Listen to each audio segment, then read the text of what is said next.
What if the one thing you've never questioned is the one thing you've never actually had? Right now, you believe you are reading these words. You believe there is a you behind your eyes, receiving them. But what if that belief is the only evidence you have? There is one fact in your life you have never doubted. Not your name, not your memories, not even the room around you. The one fact you have never doubted is that you are experiencing this moment.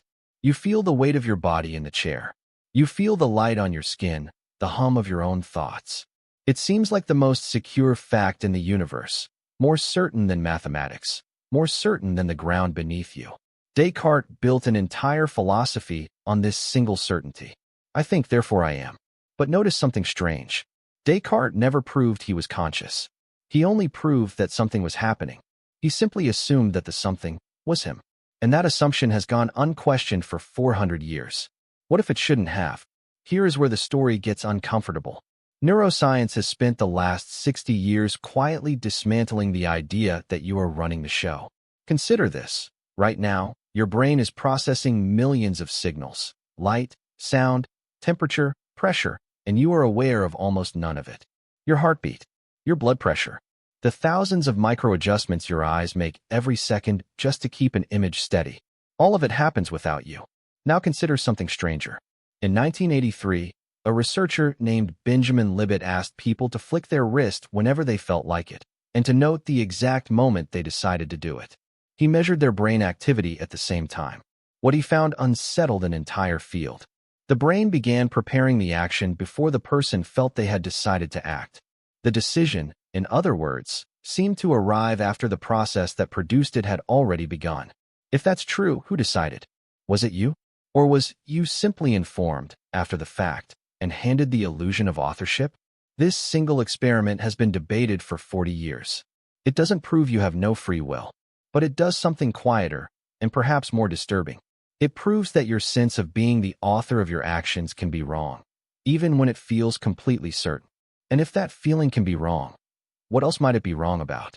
Long before neuroscience had tools to test the brain, philosophers had already imagined the trap you might be standing in.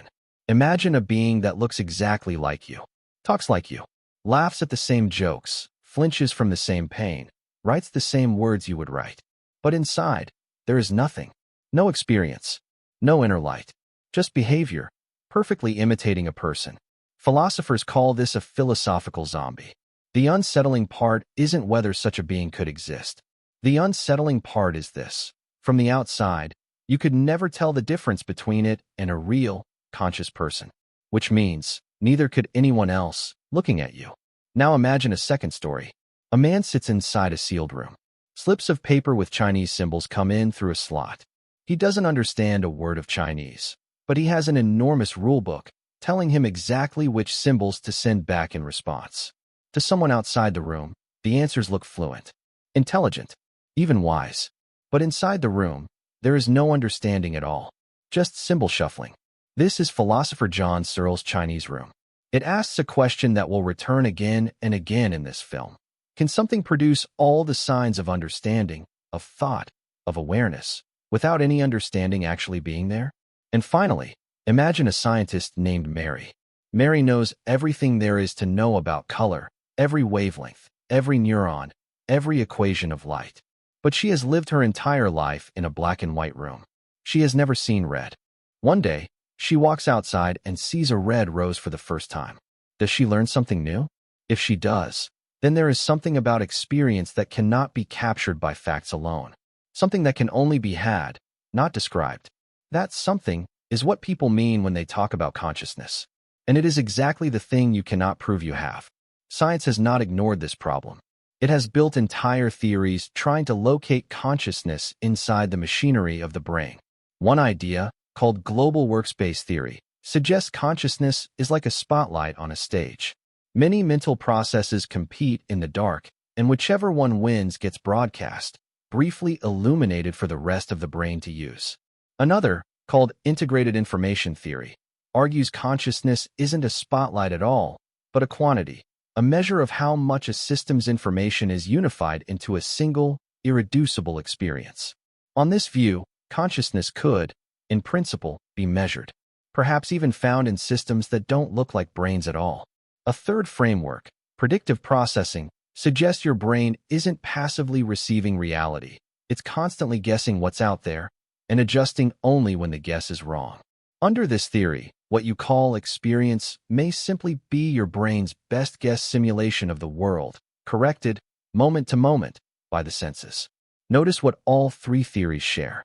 None of them explain what it feels like to be the one having the experience. They explain the machinery. They map the correlations. But not one of them can tell you why any of it should feel like something from the inside, rather than happening in the dark, like a car engine running with no driver. This brings us to a question our century is uniquely positioned to ask. We have now built machines that write, reason, and hold conversations that feel remarkably human. Some of them can describe emotions, argue philosophy, even discuss consciousness itself, as this film does. Which raises an uncomfortable question. Is it thinking? Or is it performing the shape of thought? The way the man in the Chinese room performed the shape of understanding? Here is the deeper problem. If a machine claimed to be conscious, genuinely, convincingly, how would you ever verify it? You cannot climb inside another mind. Not a machine's. Not even another person's. You infer their consciousness the same way you'd infer a machine's, from behavior, from words, from the outside. Which means the test we would use to detect consciousness in a machine is the exact same test everyone around you is quietly using on you right now. And it is a test that can be passed without anything being home. In 1995, philosopher David Chalmers gave this puzzle a name that stuck: the hard problem of consciousness. The easy problems, figuring out how the brain processes light, stores memory, or controls behavior, are difficult but solvable. Science chips away at them every year. The hard problem is different. It asks, why does any of this physical activity produce experience at all? Why isn't all that neural processing happening in the dark, functioning perfectly, producing behavior, but with no one inside to feel it? You could, in principle, map every neuron in a human brain, trace every signal, predict every action, and you would still not have explained why any of it feels like something. That gap between the physical description and the felt experience has not been closed by a single experiment in 30 years. Some researchers believe it never will be, not because we lack the technology, but because subjective experience may not be the kind of thing that shows up in a physical description at all. So let's return to where we began. Not to ask, once more, what is consciousness? But to ask something sharper, something the whole film has been circling. What evidence do you actually have that you are conscious? Not evidence that your brain is active. Scans can show that. Not evidence that you can describe your experience. A language model can do that too. Not evidence that you feel certain. We've already seen that certainty can be produced by a brain before the you, who feels it, even arrives on the scene. Every proof you could offer is a report, and a report can be generated whether or not anything is actually being experienced behind it. You cannot step outside yourself to check. You cannot compare your inner light to anyone else's. You are, in this one specific sense, the least qualified witness in the universe to your own case, because you are the only one who has never seen the alternative. Maybe you are conscious in the fullest, richest sense, a private universe of experience, irreducible to any physical description.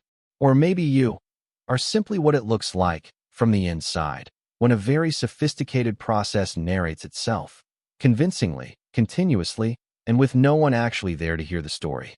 The strange part is this: both possibilities would feel exactly the same from where you're sitting. Somewhere in your skull, in the last few minutes, billions of signals moved in the dark. Some of them became this thought. You did not choose the atoms. You did not choose the neurons.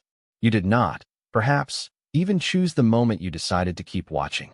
And yet, something, right now, seems to be here. Reading, wondering, doubting. Maybe that quiet sense of presence is the deepest fact about reality. Or maybe it's the most convincing illusion a universe has ever produced. There may be no experiment that can ever tell the two apart. Which leaves you with the question this film was never going to answer for you. Not what is consciousness, but simply, are you sure anyone's home?